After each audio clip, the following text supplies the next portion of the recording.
He didn't quite play as well against Thomson. He played well, but not quite as well. They seem to be able to cover him more than what Werribee did, and I think part of that is the fact that Baden in the ruck can compete against Fulton, whereas none of the Werribee boys could and couldn't give him first use. So that helps a hell of a lot, but you've still got to stop him somehow because he's a wonderful player. But he'll need some help. Well, he's had help the last couple of finals from Jake Miles, who I thought's been outstanding. I thought if Fulton and Broman have definitely been the best two, I reckon Miles has been next by a clear gap. I think he's been fantastic, but I just think the whole Bannockburn side, going on the whole year's form, they played them a couple of times, we saw that. They played them again in the semi. The whole team has to lift. Their forwards have got to take some marks. Young Jarks has got to get out and kick some goals.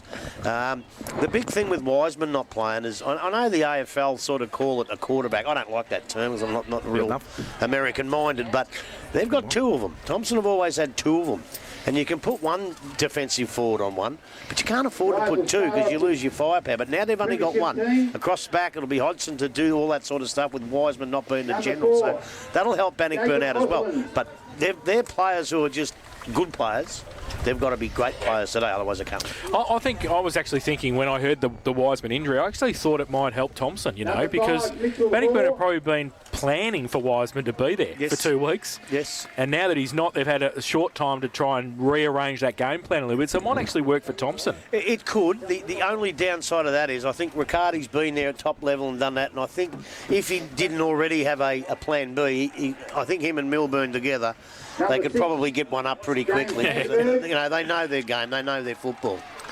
You definitely know that the gap between 30 metres out and the centre line is where he patrols, and he's quite happy to let players go up the ground and be that bloke sitting back filling the hole, and he does that very, very well. So I think initially they've played this season without him late in the season and won games of footy, so they'll be pretty well adapted to covering off that.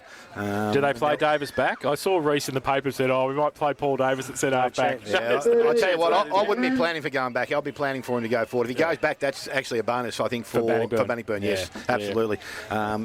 They might go super small in the forward line with the other Westwood coming back into their forward line today, but I would be very, very, very surprised if Davis did start back. Well, they've still got Maguire and Jacker and that down there. I think they'll be okay with that. They need Davis to kick some goals. And probably, and I don't know whether you got a text message, but Clark is enjoying himself in Me Tongue. Did you saw he's walking the dog? I didn't read it. He's walking the dog. Yeah, no, he said, I just told him it was quicker to get a beer than it was for me to get a soft drink at the moment. And he did sit back with a beer jug hitting there. So but we were talking to him about the forward setup with Gillies and Tom. It looked to work a bit better last week against Werribee. I think they got a bit more separation. They didn't have Scott in the team. No. So that was the extra tool that they didn't have in the team. So that and probably it looked like it worked a bit better. I think so, and I think that was going to be what it's going to come down to today. Is if they can get the space between the three of them and actually spread the defence of the Thomson side, that's going to help them. Because as I said, after Tom got cleaned up out here, his game improved highlights. So I reckon before they went out the gate today, they're slapping on the back of the head as he goes out the gate and says, "Well, that was Grubby-cations last week or something," and say, "Well, here you go, son," and fire him up. But as I said, some players just take a bit of time to get in the game. Now that's what they need to do. But again, it was good to see Gillies got involved. That was probably the best I've seen him play for the season. Yeah. And as I said, he's a good mover, so I wouldn't be surprised if he wasn't the front bloke up around the top of the 50 and leading up towards the wings. They're probably just, I reckon, Bannockburn are at their prime. Like they seem to be going up.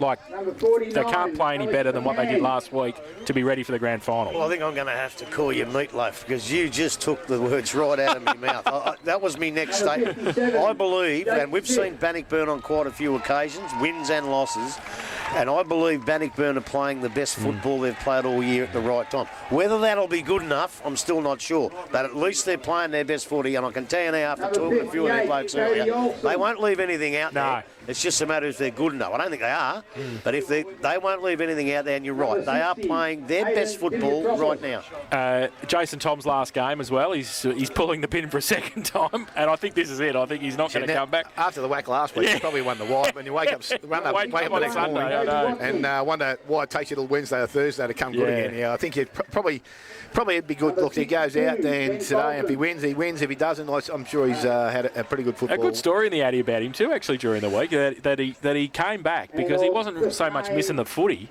He was missing the camaraderie of the club. So he's going to coach under 19s next year to stay involved with the club. So one last effort. He's had a few he's had a few goes at it with Leopold and Bannock.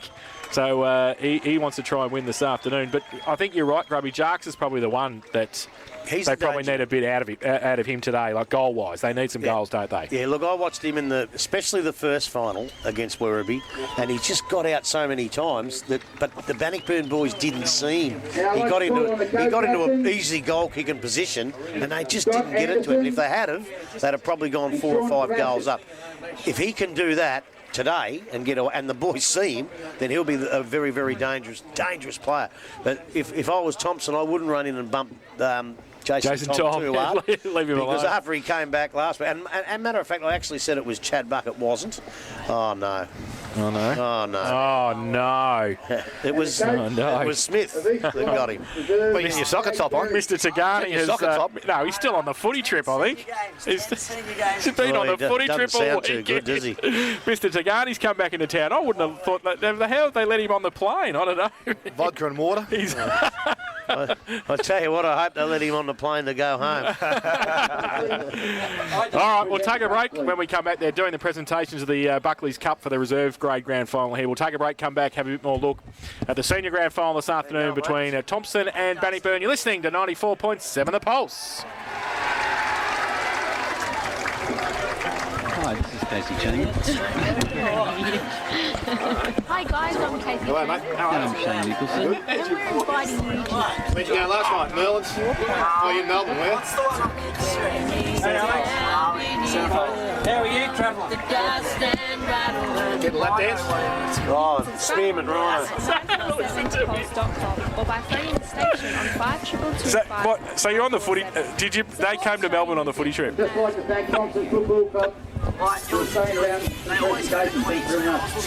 Congratulations on your The bands will break up, but you'll never forget the 40 times that touched your heart and soul.